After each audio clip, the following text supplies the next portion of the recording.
Welcome to ADHD Focus, where we explore what ADHD really means, from diagnosis to real-life solutions and how to navigate it with confidence. This is your guide to understanding ADHD and living well with it. Here's your host, Dr. David Pomeroy. Hello, this is Dr. David Pomeroy, your host of ADHD Focus, the podcast that looks at exposing the myths and bringing you reliable information about ADHD. And today we have a fascinating topic on what if you want to move to another country, or you have, or you're about to. What are the kinds of things to think about? And my guest today is Tamarind Murrietta, who I will let introduce herself and her background on how she's an expert in those matters. Welcome to the show. Thank you, Dr. Pomeroy. I really appreciate the invite, and it's honestly an honor. I've listened to so many of your episodes, so to be on here is truly a sign of the times and shows how this topic is starting to get a lot more traction. Mm-hmm. I have spent almost a combined 20 years living overseas. I first went over in my very early 20s for grad school. I was diagnosed with ADHD when I was an undergraduate, and then I went to grad school with this diagnosis and continued to move to various countries the next few years. And I eventually joined the Foreign Service, and I still work in the Foreign Service today. On the side, I also started a consulting company called Live Abroad with ADHD. And that was truly based on me realizing that there is not enough of a discussion today about the intersection of being neurodivergent, having ADHD, and the incredibly increased interest in wanting to move overseas, wanting to live abroad or just travel internationally. And also in my patient population, since I live in ground zero for tech with Microsoft around the corner and Google down the street and Amazon and Expedia and others, I can't even remember all of them, where a lot of people have moved to this country from a lot of other countries. So they also have challenges that they have a number of probably people from their countries in the work they do, or they can contact them pretty easily. And that may or may not be true for people moving one way or the other. And certainly the being neurodivergent in one way or another adds another entire layer of complexity to what is already a challenging thing to do. We brought up one example when we were talking earlier about turning on the power. You don't just call up the power company and say, okay, I'm ready. You may need signed permissions from one person or another, and no, that guy's on vacation, but this one can't sign it until that one signs it. And there's different layers of stuff to do that you wouldn't think of. It's so true. There's so many layers. And when you uproot yourself out of your country of origin or the country that you've been in for, say, your adult life or the past 20 years, or you were brought up there, and then you go somewhere, completely around the world or even one country over, it's still a major shift. So the habits, the systems, the structures that you have come to learn or come to develop or rely on, for the most part, those are all gone. And you are now thrust into a major transition. And at the same time, you have to develop all new systems, figure out all new habits, develop a whole new structure. And while you're trying to deal with the ambiguity of new cultures and possibly a place where you don't speak the language or have a strong acumen for the language. And as you said, you're trying to navigate new bureaucracy. How do I set up my power and my utility? Do I have a local bank account? How do I make a friend? So when you're seeing advice about being, I guess you would say, making adult friends as an adult, right? And I think that's so difficult to do. When you move to another country and you're trying to pick up on people's nonverbal cues in a culture that you don't understand, and you have trained yourself or you have masked for so long in another culture, the incredible number of dimensions that come out of this is just, it's just so much to unpack. Yeah. And that's going to take it takes a lot of energy to do that and kind of be on point all the time. And there's what you might say, an emotional tax here that people may not think of or realize that, maybe you're over there and you're having a discouraging day and you think, maybe I shouldn't have even tried this. I want to move back home. When you're in the end of a day, and that's a problem. So where would people find some support at times like that? How do you kind of get to know or find people in that country that may be expats from your country, or what support is there? It's a great question, and it's something I talk to my clients about and friends and colleagues for years about. It starts way before you ever get to that country.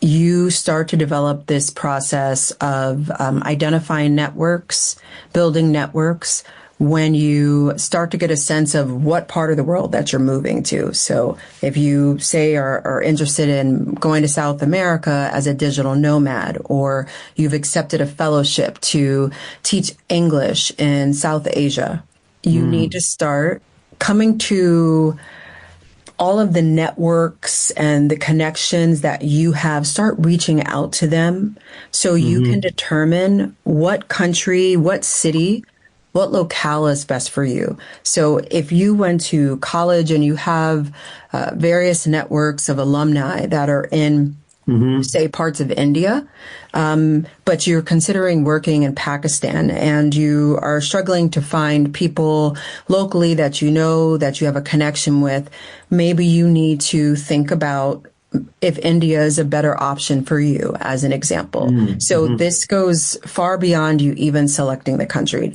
Now, if you don't have a choice, say you have a partner that got a job offer and you're traveling with them, you can do many things. If you have a religious affiliation, reach out to your affiliation and find out, do they have chapters there?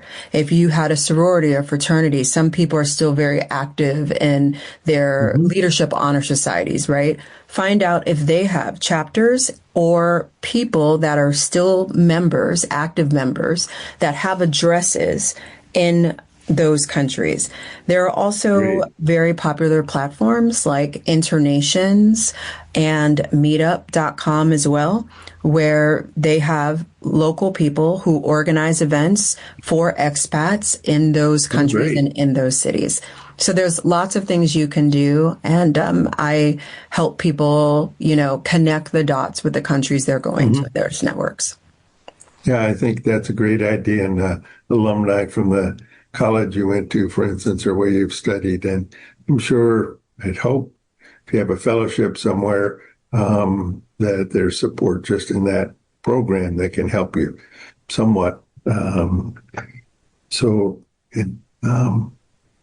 of the things, and particularly say, and it may be a fairly common thing for people to either intend to go to university abroad, as one of my patients did. She went to Scotland and had an adventure trying to get accommodations, which she had here. And I understand you had some of the same. What was your experience in terms of dealing with accommodations that you may have had in undergrad, and now you're going to a different country and it's grad school? Yeah. So, it's all in hindsight, right? You realize there are more questions that you should have asked. Sometimes you don't know the questions to ask, and you think you're doing your prep work or you have planned things out meticulously, only to feel like you're falling flat on your face. For me, when I was diagnosed, by the time we received the formal diagnosis and submitted the paperwork in undergrad, it was too late for me to get accommodations. So I unfortunately did not have accommodations when I was in undergraduate. So when I went to graduate school, when I applied, I shared the information with them. And so they approved me for accommodations and I went. Very excited about it. I'm finally going to have the support I need. Only to find out that at the time, I was in grad school in London. At the time, the required support for accommodations for someone with ADHD was to make sure their finals, not any other test, just their group of finals at the end of their degree program. So I went a year and a half until I received accommodations, that you are separated from your class that you're taking finals with, and you're put into a special location. And so I assumed I would have a quiet room and I would have the extended time.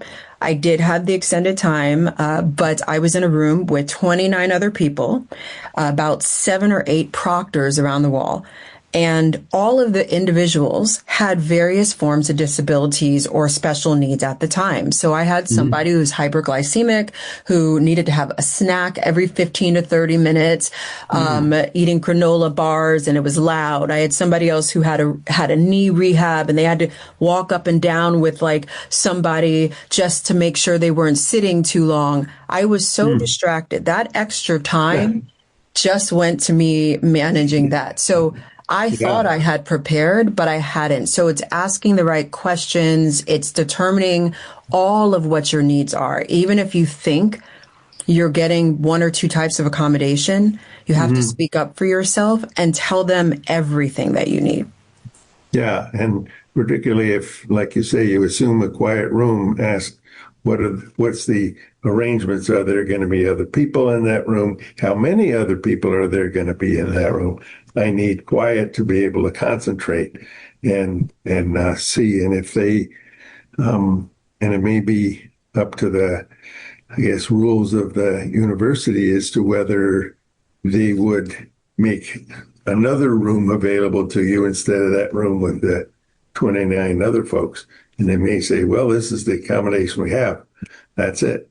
A patient of mine who went to Scotland found that she needed to, number one, in order to get medication, she couldn't, I couldn't prescribe medicine for her over there, and she could only take a limited amount. And that's something people taking medication, for instance, for ADHD, particularly with stimulants, there's often, if you're going to be living here, you can have 3 months worth, but then you have to get them from someone here. Well, it took her 2.5 months to establish a general practitioner was the one who had to refer to the specialist, because only the specialist could prescribe medication.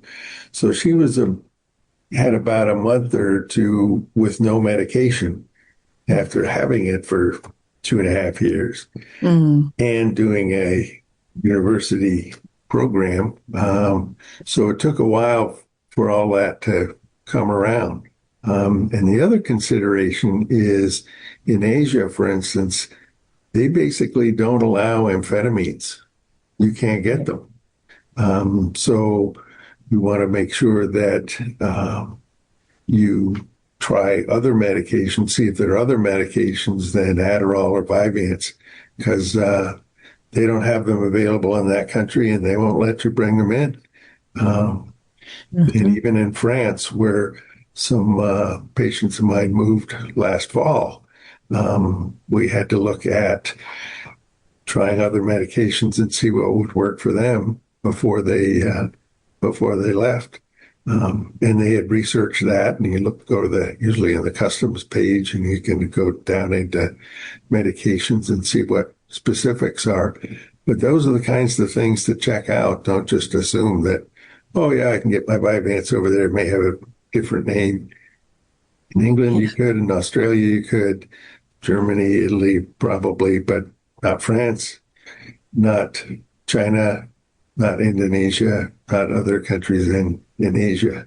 And one person who was going to be traveling in Japan found that she could take her Vyvanse and amphetamine with her if she had specific permission from a specific government official in Japan.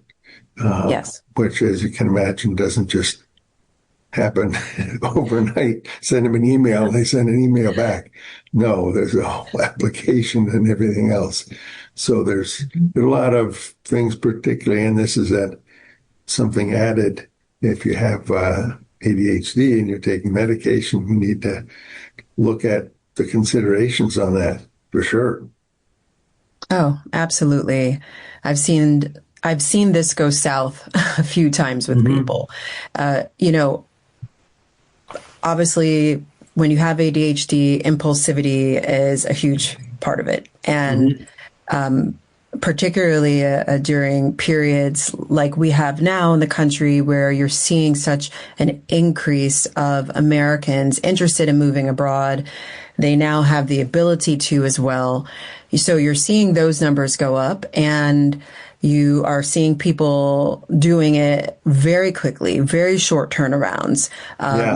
And, they're going on to YouTube or ChatGPT. How do I move to Portugal in 3 weeks? Right. And they follow the checklist and the plan, and they listen to the podcast, and they start the process. And this is why the preparing, the planning is so crucial, particularly for people who are neurodivergent. And over the years, when I was moving to different countries, as I started sharing my diagnosis more with trusted colleagues and friends locally and otherwise and other expats, more and more people started coming to me about their autistic children, or them feeling like, they haven't gotten a diagnosis because they're now in this country for ADHD, but they're pretty sure that, they have ADHD. They just need to get somewhere where they can get on a list and go through the process.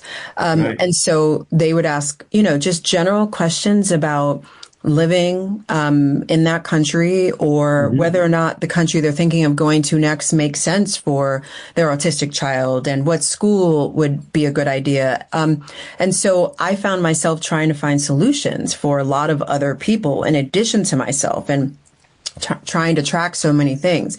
But you can understand what you need as someone with ADHD, having had it a long time. There are a lot of things I need to learn, but I thought I understood myself.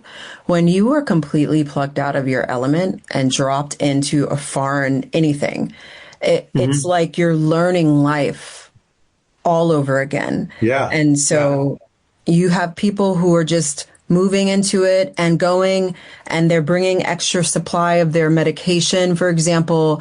And as you said, they want to go to Korea because they love K-pop. And I'm serious. Some people have the most seemingly outlandish reasons. They went to Seoul once and they think it's beautiful.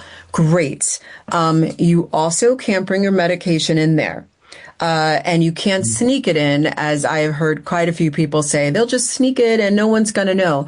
Well, how are you going to get, even if you do sneak it in, which obviously not legal and I don't condone, what are you going to do after? So you have to, again, plan ahead. If you don't know where you want to go, if you want to be a digital nomad, as so many people want to, or a lot of people are retiring overseas now, and you want to build a house and you want to buy a house for your retirement, and you always had your heart set on Japan, as you said, on Korea, you need to rethink how you're going to do this. It doesn't mean you shouldn't do it. It doesn't mean that's not the country you should go to. You just need to think differently. How long in advance of moving would you say is roughly a good range for people to look at planning? Is 3 months enough? More like 6 months? Yeah. So you may not be a fan of my answer, but it really depends, right? So if you have a child that's going to study abroad, and this is probably one of the things I'm asked the most, about college students wanting to study abroad, and that the child is on the spectrum or has dyslexia, right? And they saw some great programs and, they want to go and they have to apply, but they won't find out until 2 months before they have to travel. I mean, sometimes you just don't have the time, at least with the selection of the country or the choice, right? So a lot of it is going to be planning, even if it's sort of holistically before that child goes to study abroad, before they even apply. So freshman year, and they're thinking about studying abroad junior year. Well, hey, we need to think about having them manage their own medication their sophomore year or for a semester. Can they manage it? Did they do it well? What did they need? What type of reminders, right? And so as far as time goes, it could be more for some people. That would be a good preparation and a plan and training for a young person. But then there are other people who are honestly well-traveled, have lived in many places, and moving to another country, they kind of have figured out the transition. And so they need a little less time. Some people pick up languages naturally. Some people with ADHD, auditory processing, memory, these are some limitations with learning a new language and learning it quickly. Some people may not have that issue, and maybe they don't need as much time to learn at least some basics in that foreign language, which is always something I recommend when you move. And I understand that some of the translation apps now, you can literally be talking with someone, but you're talking into their phone and then you hold it up and it's talking in their language, which is a whole different way if you're passing your phone back and forth. But if we're asking, I guess, more technical kinds of questions or in-depth ones, that's something that now we have available. We do. We have translator tools. I use one. I think I have one around here somewhere. I actually use one that is not connected with my phone because I have been burned so many times, again, living overseas where you don't have data roaming properly on your phone, you don't have Wi-Fi access, and suddenly you're somewhere where you really need to communicate with a taxi driver and your phone has no service. So what do, right? So I actually started using translator tools that have battery power, you charge them, and the dictionaries are downloaded onto it. But I will say that those are great tools, particularly if you're going to be traveling internationally for a short period of time. You're going this summer with your family somewhere, right? If you're planning to move and you need to make friends, you need to build networks and community, it's really imperative that you have some type of knowledge and understanding of the culture and at least some basic phrases in that foreign language, because people can't build meaningful relationships with you even early on. They really can't understand you if you have like a tool in front of you. If you have a phone between you, it's real-time translation. It's only so accurate, right? So if you are planning to go somewhere, there are some things that you really should, I implore upon people to think about, that maybe our new automated tools would usually take that problem away. But when you are going and trying to build networks and you're somewhere where you don't know anyone, your friend is 12 hours away, your mother is 10 hours away, and you need to talk to someone, or that utility company, you don't understand each other. That utility person in some countries is going to look at you, and if you put your phone in front of them to translate, I want my power turned on, they're going to be like, go away. Next. Who's next? That could be very rude in some cultures. You don't intrude on someone's personal space or expect interaction with that machine. Let's talk person to person. So one of the things that occurs to me was healthcare. Some people think, oh yeah, man, this country's got free healthcare. You go to France and you just walk in and they'll take care of you. And no, maybe there's some ways to get to that point after you've been living there for a time, but you just don't walk in and get health care. And so you have to have plans on how to do that. I think in some places, at least there used to be an American hospital. I think there's an American hospital in Paris where the physicians and nurses are from at least either from America or from England where they speak English, so you can have some more familiarity with the language, and particularly when you're looking at your own health and things. Do other countries have that kind of arrangement, or is it maybe? Maybe. I've seen clinics a couple of places. I've seen smaller clinics in countries that have high Western tourism, particularly in heavily trafficked tourist destinations in those countries and some of the major capitals. For the most part, one of the things that I have done over the years is document and track the various countries that have, whether it's medical professionals that speak English or that were trained and degreed in America, and even local therapists and people that I have used myself that have some knowledge or some at least limited training on neurodivergence as well. So this is one of the things. This is one of the reasons I formed this business, was because I was always having to do all of these search on my own. And as you said with your patient in Scotland, I have been to places where I'm literally about to move out of that country in 2 or 3 months. And I finally found a couple of the people or a couple of the specialists that I needed, or clinics, right? So yeah, I mean, these are all things to take into consideration when you're thinking about moving.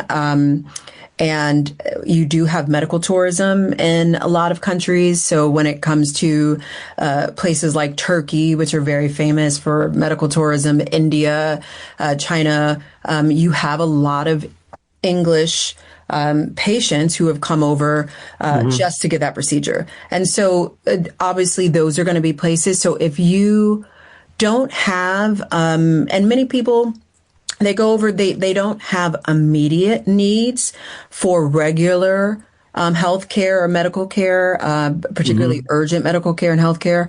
So being in a neighboring country, for example, somewhere where there's like a 45-minute flight where you can quickly get to a larger country with stronger health care, may make sense. I used to live in Mozambique, and when there was something more specialized or someone I needed, a specialist with a stronger background in that they didn't have in the city that I was in, I would hop on a flight, super cheap, super quick, 30 minutes over to Johannesburg, South Africa, and there would be a large number of right. So English speakers, obviously Mozambique, it's Portuguese speaking.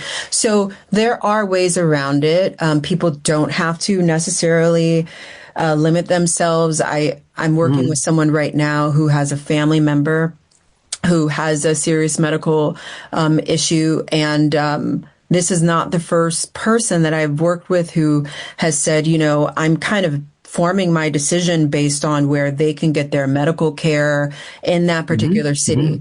Of course, everyone knows their own circumstance, their own medical situation, but really look at what you and your family members' needs are.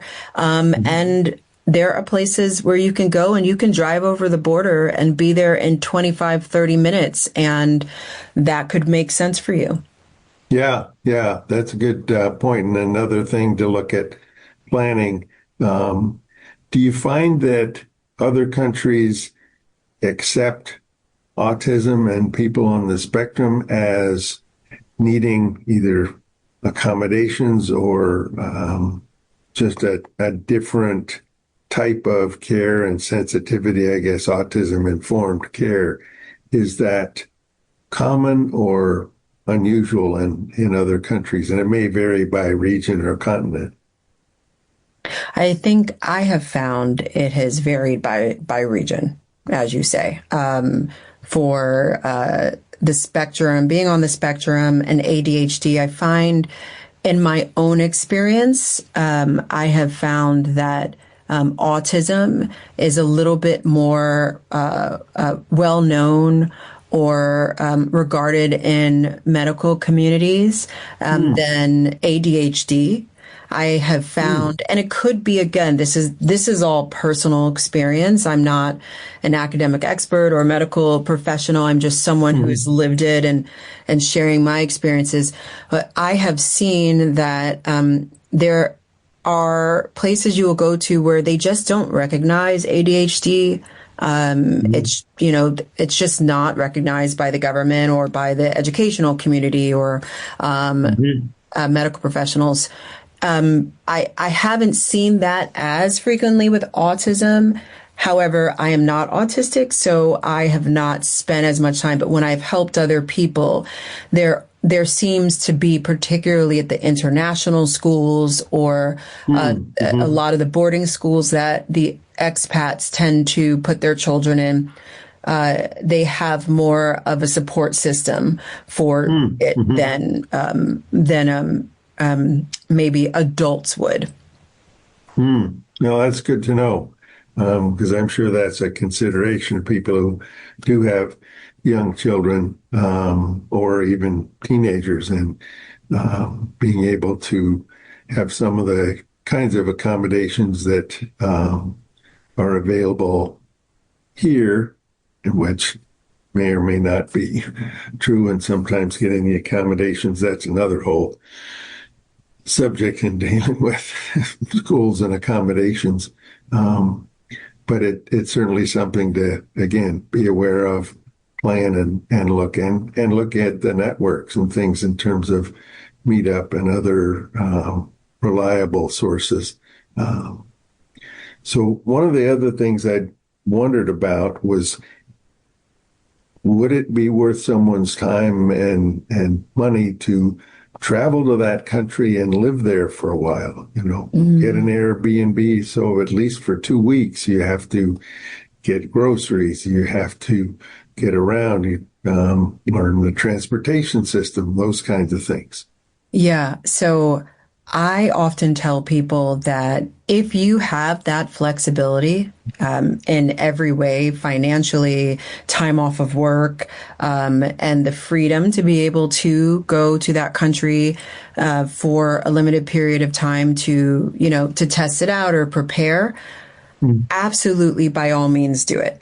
I find that it's a smaller percentage of people that have that opportunity. So I try and, help prep people for both, the potential of doing both. You have people who are, again, I'm an American. I don't only just work with Americans and Brits and Canadians. I work with people who are from any country who are going outside of their country. And so, as Americans, we have a passport that maybe allows us, the opportunity to travel to other countries without having to get visas, or we can get visas very quickly. That is not the case everywhere and for everybody's passport. So, there are many people who they have gotten a job overseas or they're studying, as we discussed, and they don't have the option, no matter how much money they have, to get a visa to go there until they actually start, whatever it is. And that's, frustrating and disappointing, because you would like to, but you can't. For the people that can, though, if you're able to do it, I would say there are a couple of things to watch out for. Just be mindful of, right? Definitely go. If you can afford to go for a month, and as you said, get an Airbnb and maybe a neighborhood that you're exploring. Yes. Particularly for people with ADHD, we're all about the dopamine, right? So when you are over in this country for a month, your dopamine is on absolutely high for the majority of that time. and things seem wonderful. They're great. You just can't wait to get back. This is the best. That may not be the best time to really make an informed decision. I would also say that, and I guess the other point that I see is people will go somewhere and really enjoy their month, their 2 months as a tourist, essentially. Yeah. It is very different when you're living somewhere. The other thing I thought of, if someone's looking, say, at moving to Seattle, you come out here in July and August, and it's usually not really hot. It's definitely not humid, which is part of the reason I live up here. And it's just great. You can see some snow on the mountains. You can go up into the mountains and hike. You can go out on the water. It's just great.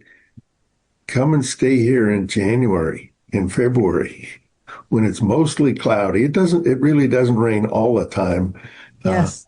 And we have more ways of describing rain here than it's misty, or it's a little drizzly, or it's spitting, or it's rain. But it's cloudy. David, you're making me want to come visit now. Yeah. It may be cloudy for 3 weeks at a time. You don't see the sun. Wow. That can be, and it's darker, it's winter. That can be a time that's depressing for a lot of people that really do have seasonal depression. It's something to think of. Don't go in the big tourist season to see what it's like to be in Paris when it's raining all the time, or in London, Yes, where it's not always like the tourist. You're going in the summer when it's going to be nicer weather. Yes, I totally agree. And what you just said, I would say is the quintessential issue with going somewhere ahead of time and not thinking through what you're about to experience, and be very smart and diligent about it. And also for people who make their choices on moving overseas, or even moving to a particular place because they maybe spent some time on vacation there or something. I see, and I talk to women who want to have what I like to term their eat, pray, love moment. You know, the movie, the Eat, Pray, Love, and, you're Julia Roberts and you've had this meltdown in the U.S., this guy broke up with you, blah, blah, blah, blah, blah, job is awful. And you moved to Italy and you're ready and you want to make bread and you want to make pasta and you want to, go to India and take classes and meditating, and you want to fall in love with someone from Paris. Anyone would love to do that. Those are all amazing things, right? Those are romanticized views of living somewhere. And I think what you find is people all over, they romanticize what America's like by watching Hollywood and music videos, right? And they come here, and then so many people are just frustrated or disappointed. Same with us going to Italy or Paris or wherever.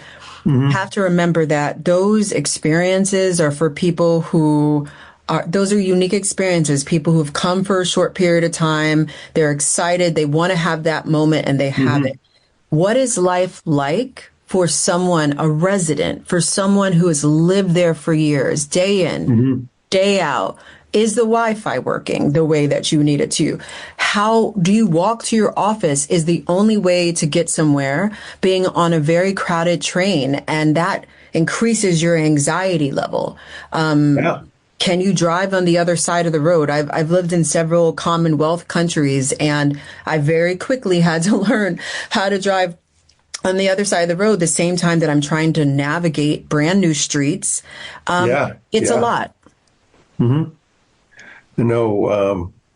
One person who is a patient who's from Bulgaria, and he said he had this, live the American dream and come over here, and I'm not sure whether he was being a little facetious, but he said, meet a tall blonde woman and get married. And he said, so I'm over here 2 years, I meet someone and I married someone from Bulgaria who grew up 2 villages away. So the dream isn't maybe what gets you here, but that may not be what you find. And like you say, in Paris, and that's great. And another patient of mine traveled. She was on vacation in Paris, and this is where I want to live. I finally found the place I'd love to be. And, I'll be able to get an apartment and line up things and get a job, because I think my talents and that I've used in my job here would translate over there. Yes, but you're in a kind of a consulting business in design, and there may be whole different cultural differences, and you have to build up a clientele. Do you have a network of people as far as your business?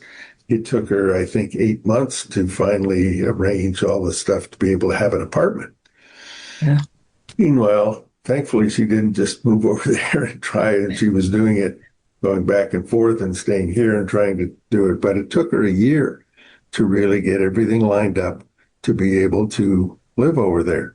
And as I say, thankfully, she was over here and disappointed and discouraged, but she wasn't over there disappointed and discouraged without support also.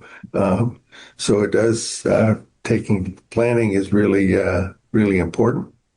One of the other things I know, in this looking at the situation, my friends who moved to France, and I'd been a little surprised about, was you have, in particularly countries, I think, where they have socialized medicine or they provide healthcare, whatever it is, you have to have a certain income or access to a certain amount of funds so that proves you can support yourself.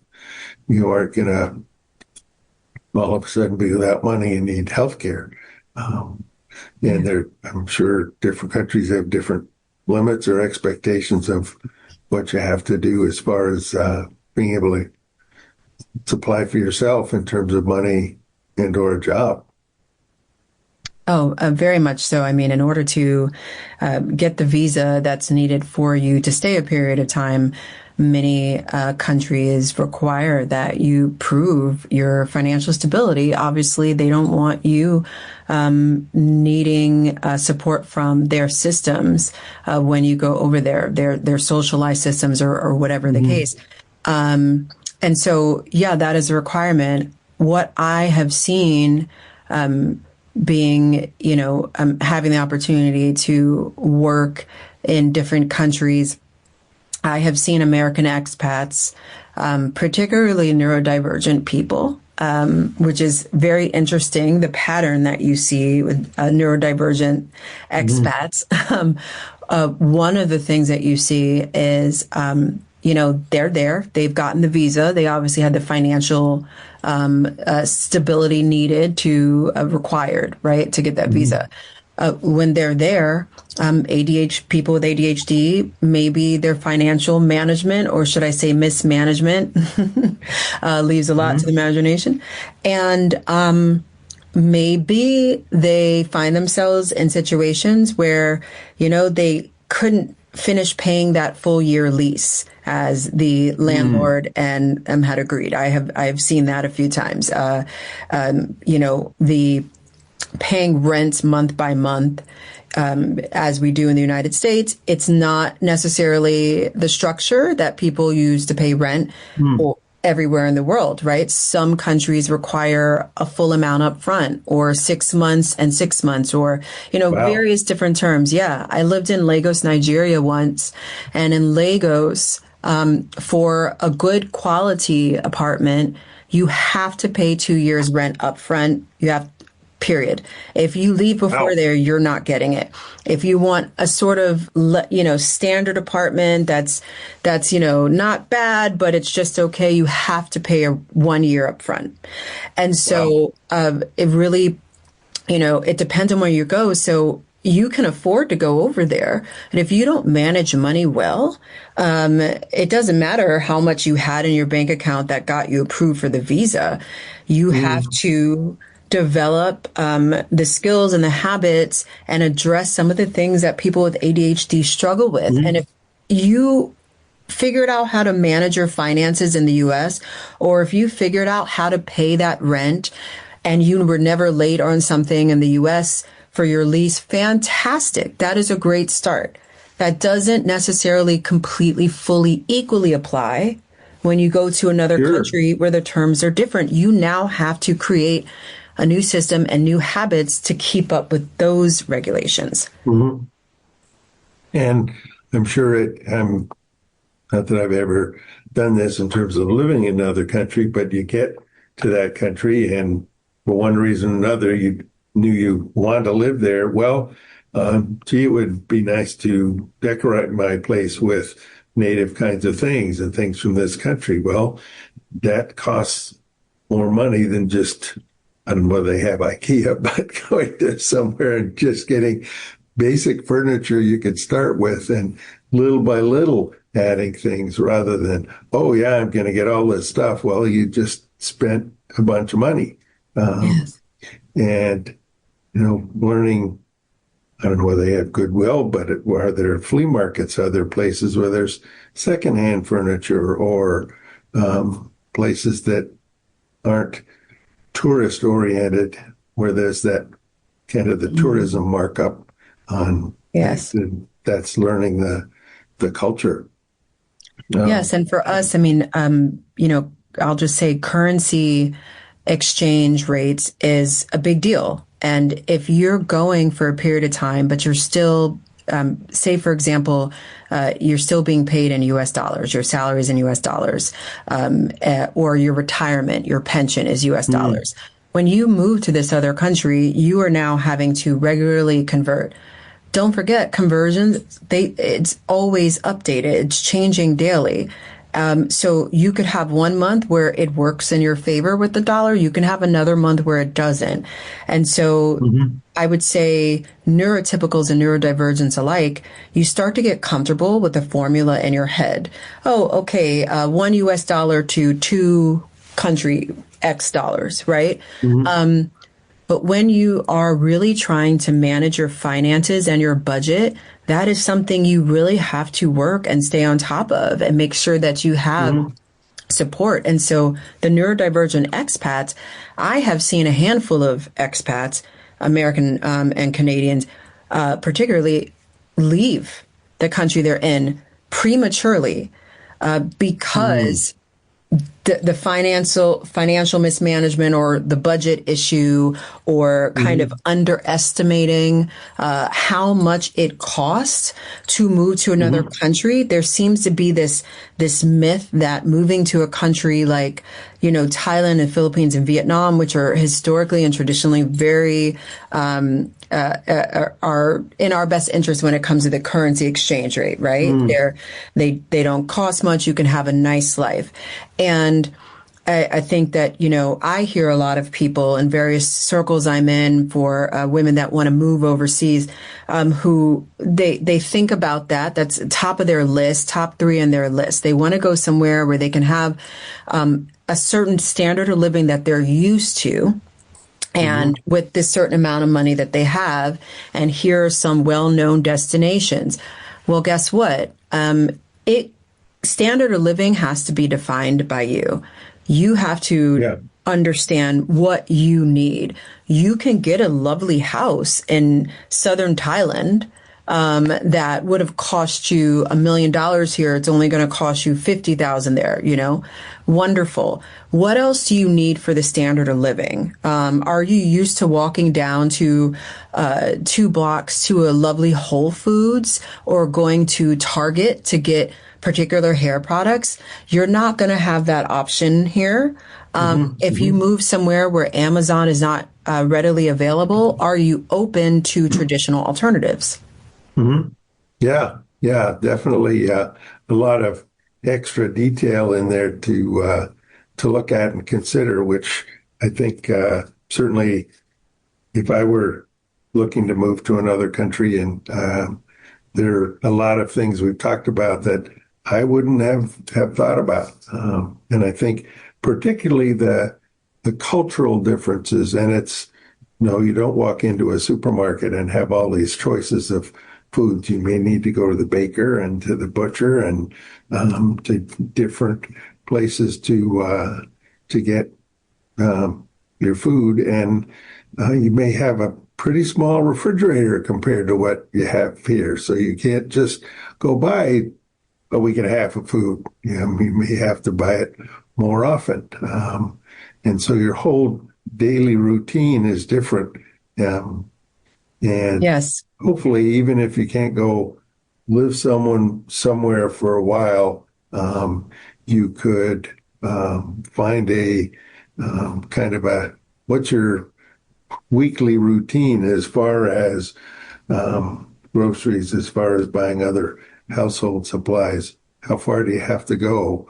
And even somebody who lives in a city over here and has transit system that works for them, the transit system may be different wherever you are. And as you say, you're on a crowded bus. And I was traveling in Cuba, and we thought the ferry was going to be able to take us across the harbor. Oh no, we don't have any more trips today. Well, it's supposed to be till 5 o'clock. Well, not today. Okay, so you get on a bus and you're like this, and you're holding on to the pole, and yes. It's a whole different experience than being able to get on a bus, and usually you can get a seat, or at least you aren't totally jammed together. It's true. Right. I thought it was a neat part of the adventure, but I wouldn't want to have to commute that way. Can you imagine every day? No. And in many cultures, that timing is a recommendation, right? And so that's something that people have to get used to. And the point that you made about, now you may not go to that one supermarket, but you may have to go to several different shops. That is a complete change in habit. That is complete change in your system. And that can be so off-putting in an already challenging period for somebody. Thinking through or anticipating support for you if you're planning to move in addition to a network and local, think through anxiety, depression. These are things that you need to be prepared for. It's not just how you prepared when you were living wherever you were living. It is now going to take on a heightened level. You now don't have that best friend or neighbor who lives down the street that you can walk over to their house and just vent to, right? I had a situation with my mother once. I was in a new country. We were 12-hour time difference, and I kept trying to reach her and vent and talk about I'm trying to find friends, but I don't know, blah, blah, blah, right? And she wasn't calling me back, or she would barely text me back. And so after a few weeks, I finally reached her, and I was really salty. And I said, hey, what's going on? I'm your only child, so I should be your life. Right? She's like, I have a life besides you. But she said, honey, the thing is that I can never calculate the time difference. And every time I'm free, you're sleeping. I don't want to call or text and disturb you because it's going to wake you up, and then you're going to be tired at work. And so I was like, okay, I understand. And it was a very valid point. But I then suddenly had to pivot. And pivoting is so much of what you're going to do when you go to these countries. Now, I will just say that there's so many benefits and positives about moving to a country when you have ADHD and you're neurodivergent. So back to your point about markets, I've lived in a couple of places like Mumbai, India, had the most incredible AI and technology component to everyday living. For me, with ADHD, during a major transition, a place where I'm still trying to familiarize myself with the outside, I'm kind of looking out the window, I don't know where to go. but this is a crazy example, but I need to just get a basic manicure, or I need to get conditioner for my hair, or I need, to get food products. Guess what? You can do all of that on your phone. The nail person, you book that morning, they come to your house on an app. You need an electrician, you book it that day before, they come to your house. I mean, anything that you want. So for me, when I'm thinking about places to go, I love those type of environments where I know that, the technology is going to not just help my professional life, or my ability to work remotely for the digital nomads out there, but also comfort. So if you're going to retire somewhere and you're not so familiar with technology, you're not that great on the computer, right? That's what my aunt always said. She's like, I'm not great on the computer. Help me. I don't know apps, right? Okay, that's fine. But if you know that you want to maybe retire somewhere and you've been really interested in a certain part of the world, similar to the kids that are studying abroad, now's the time to learn. Before you start all the logistical preparation, start learning those apps, because someone in retirement, the older you get, maybe physically you're not able to quickly just pick up and leave. You don't want to drive in that country or something. You can use apps and technology to help you with your everyday needs, which makes, the ease of living potentially so much better than maybe where you are in the country that you're in. Yes. And I think that the high points of what we talked about planning is number one, and probably starting longer ahead than you think you might need. 3 months isn't going to be enough. And recognize that you'll be in a different culture, and the cultural expectations and communication, things like that, are going to be different. And it's one thing to read about it and ask AI what it's like to live there or something, but it's another to be in that culture and take the train or the bus at a time you would when you're going to work, and see what it's like, even if it can only be for a week. I imagine that would be would benefit. So unfortunately, we need to bring our conversation to a close. It's been wonderful talking with you, Tamarind, and please let people know again how they could get in touch with you and your business. Well, likewise, thank you so much for having me on. You can find me at liveabroadwithadhd.com, and in your favorite social media platform by the same name, Live Abroad with ADHD. I'm on YouTube. I do long form where I get into more detail about some of the topics that we talked about, particularly for people ADHD. I also have a travel series where I travel to various destinations and talk about them from the lens of someone who has ADHD. And I am on Substack, so I have a newsletter of people who also want to get regular tips, and I have several digital products. So if you are actually preparing and planning checklists, list of questions, various things that you need to think about to help you, I can also provide you with those. You can find those on my websites as well. Great. Thank you.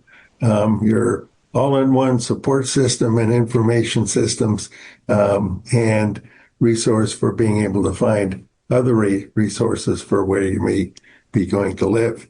Well, thank you all for your attention. This is ADHD Focus. I hope you enjoyed this episode, and tune in for other exciting ones coming up. Thank you for listening to this edition of ADHD Focus with Dr. David Pomeroy. This show is not intended to be a recommendation for diagnosis or treatment of any condition for any specific person. Please consult your mental health professional or doctor managing your ADHD or mental health issues about any diagnosis or treatment-related information that you hear on the show. Refer your ADHD provider to this show if he or she would like more information.